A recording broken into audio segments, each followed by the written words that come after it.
এই প্রথমবার রান্না করলাম লাউ দিয়ে কাতল মাছ। কাতল মাছ এর আগে অনেকবার খেয়েছি আর অনেক সবজি দিয়ে খেয়েছি, তবে লাউ দিয়ে কখনো খাওয়া হয়নি। তাই আজকে রান্না করলাম, কিন্তু রান্না করে এত মজা লেগেছে আর খেতেও অনেক ভালো লেগেছে। হ্যালো সবাইকে, সবাই কেমন আছো? আশা করি ভালো আছো আর আমি ভালো আছি। এই তো এখানে একটা কচি লাউ নিয়েছি। আজকে হচ্ছে লাউ দিয়ে কাতল মাছ রান্না করব। সবজি বেশ আলু বেগুন ছিল, কিন্তু আজকে এই লাউ দেখে মনে হলো লাউ দিয়ে তো কখনো মাছ দিয়ে খাইনি। মাছ দিয়ে খেয়েছি বলতে টাকি মাছ খেয়েছি আর শোল মাছ খেয়েছি। তাই আজকে এই তো লাউ দিয়ে কাতল মাছ রান্না করব। আর লাউটা আমি অনেক সুন্দর করে একদম পাতলা পাতলা করে কেটে নিয়েছি। অনেককেই দেখি একটু মোটা করে কাটে।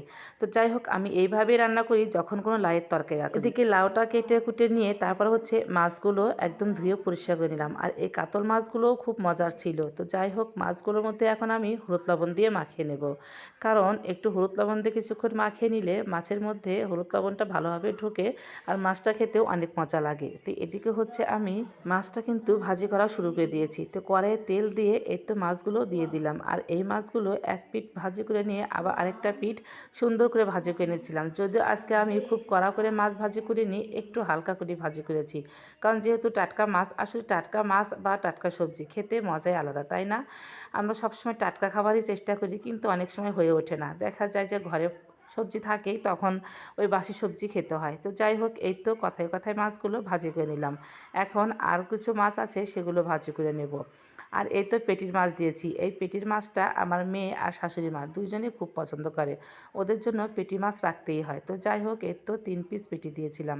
আর মাছগুলো অনেক সুন্দর করে ভাজি করে নিলাম। এখন হচ্ছে এই তো একটুখানি দিয়ে দিলাম জিরা ফোড়ন আর কাঁচামরিচ। আজকে ভেবেছিলাম কাঁচামরিচ দিয়ে রান্না করব, কিন্তু না, শাশুড়ি মা তো আবার একটু লাল লাল ঝোল না হলে খেতেই পারে না, সেই জন্য তার জন্য আবার দিয়েছি মরিচের গুঁড়া। তো যাই হোক, এর তো দিয়ে দিলাম একদম লাউগুলো। আর লাউগুলো অনেক সুন্দর করে ভাজি করে নিচ্ছিলাম, কিন্তু এই লাউয়ের মধ্যে কোনো প্রকার লবণ আর হলুদ দেইনি। লবণ দিলে দেখা যায় অনেক পরিমাণ জল উঠে যায়, তখন ভাজা ভাজা হয় না। ওই জন্য এমনিতেই সুন্দর করে ভাজি করে নিয়ে তারপরে হচ্ছে আমি দিয়ে দেবো এখন বাটা মশলা। আর এদিকে লাউ ভাজি করতে করতে অনেক সুন্দর লাউ ভাজিতে তেল উঠে গেছে। তো যাই হোক, বাটা মশলা বলতে ওই তো আদা জিরা বাটা দিয়েছি, মরিচের গুঁড়া আর একটু হলুদ আর হচ্ছে লবণ। অনেকক্ষণ কষিয়ে নেব, এতটা কষিয়ে নেব যাতে করে কোনো রকম আদা জিরার কাঁচা গন্ধ না থাকে। আর যত কষাবো খেতে ততই মজা হবে। আসলে লাউয়ের তরকারি খেতে অনেক মজা লাগে। লাউ পছন্দ করে না এমন মানুষ খুঁজে পাওয়া কঠিন। আমরা প্রত্যেকটা মানুষই কিন্তু লাউ খেতে খুব পছন্দ করি, তাই যে কোনো মাছ দিয়ে বা যেভাবে লাউ রান্না করি না কেন, খেতে কিন্তু অনেক মজা লাগে। তো যাই হোক, এই তো ঝোলের বলক উঠে গেছে, এখন এই তো মাছগুলো দিয়ে দিলাম।